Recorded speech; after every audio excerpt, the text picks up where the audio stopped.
You might find parts of this video rather surprising. Often black holes are portrayed as the most mysterious objects in the universe. Black holes are certainly bizarre and astonishing. Even Einstein thought that such outlandish objects could not really exist. But I'm going to argue that rather than being totally mysterious, black holes are actually the most well understood objects in the universe. But first, let's look a little closer to home.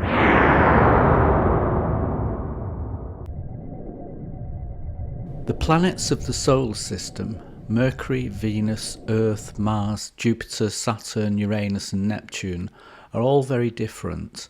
Each has its own distinct characteristics. The same is true of the many satellites of these worlds. Our moon is quite different to Jupiter's sulphurous volcanic moon Io, for instance, and both are completely different to Saturn's gloomy Titan with its thick atmosphere and its lakes of methane. Each of these bodies could be mapped, and many have been, but to know such a body perfectly would be impossible. We have excellent maps of the Earth, but even our ocean deeps have barely been explored. Perfect knowledge is on another scale altogether. It would require knowledge of the position and identity of every one of the countless molecules of which the Earth is composed. Even then our knowledge would be fleeting, as the Earth is a dynamic, ever-changing system. The same is of course true of all the other worlds in the solar system, and no doubt those in every other star system too. I might be stating the obvious, but I'm emphasising this point to highlight the contrast with what comes next. In 1963, Roy Kerr found a remarkable solution to Einstein's equation that describes the shape of space-time outside a spinning spherical body. Its most important application is to describe the space-time in and around a black hole. What is truly astonishing is that according to general relativity, the Kerr solution describes a black hole exactly. The great Indian astrophysicist Chandrasekhar found this revelation overwhelming. He recorded the impact it had on him in the following words.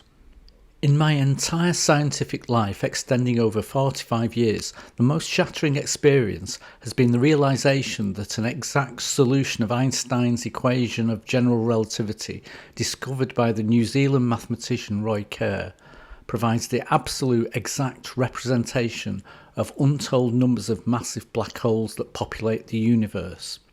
NASA's orbiting X-ray observatory is called Chandra, and it is named after Chandrasekhar. This is the Chandra Deep South image, produced by pointing the X-ray telescope at a patch of sky the size of the full moon continuously for over 6 weeks. In this one small patch, Chandra gathered X-ray data from the blazing hot accretion disks of 5,000 supermassive black holes in ultra-distant galaxies. Here, the Chandra data is combined with data from the Hubble Space Telescope to produce the deepest ever combined X-ray, optical and infrared view of the sky. The X-ray sources detected by Chandra are shown in blue. All these black holes are described exactly by the Kerr solution. Remarkably, the Kerr solution depends on just two parameters: the black hole's mass and the rate at which it spins, or its angular momentum. So given these two quantities, we know everything there is to know about a black hole. They can have no other features whatsoever. Well, in principle they could also carry an electric charge, but there is no known way of giving a black hole a significant charge. The physicist John Wheeler summed this up with a pithy statement: black holes have no hair. This is what the Kerr solution looks like. Don't worry about the mathematical details. It might seem rather complicated and intimidating, and it certainly isn't straightforward to understand exactly what it means. But the magnitude of this result is totally mind-boggling. This short statement encodes the exact structure of all the black holes in the universe. This is what Chandrasekhar found so staggering. The insight that this short statement gives us into black holes must be contrasted with the impossibly vast number of quantities that would be necessary to completely encapsulate the structure of the Earth or any other macroscopic body. Black holes are the only objects for which exact knowledge is possible.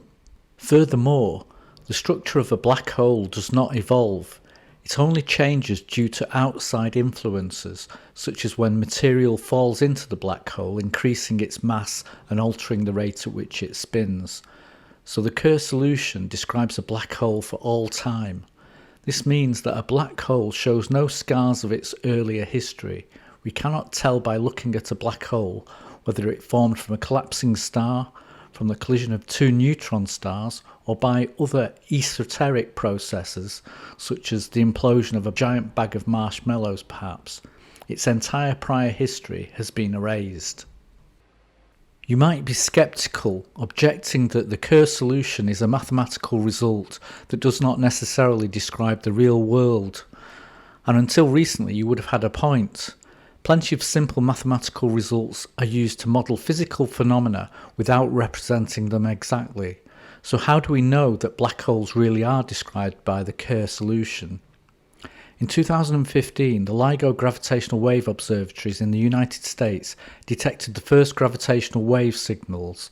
Hundreds of such signals have now been received, most of which were produced by black hole mergers. These signals offer us the first opportunity to test general relativity in ultra-strong gravitational fields. Indeed, computer models based on general relativity are required to interpret the data received by LIGO. The good news is that general relativity has passed every test, and it has enabled physicists to extract a great deal of information from the signals, such as the masses of the colliding black holes and the distance to the merger event. So it seems that general relativity is accurate even in the most extreme gravitational scenarios, which means that the Kerr solution really does give a precise picture of a black hole. Physicists have generated a library of computer simulations of the gravitational waves produced in a range of astrophysical scenarios. When LIGO receives a signal, it is matched to a simulation in the library, and this reveals the data about the objects, usually black holes, that have produced the gravitational wave signal. This video is a visual representation of such a simulation. Hope you enjoyed the video, and if you'd like to know more about black holes, take a look at this video here, which is another instalment in our series, the 4.5 biggest fallacies about black holes.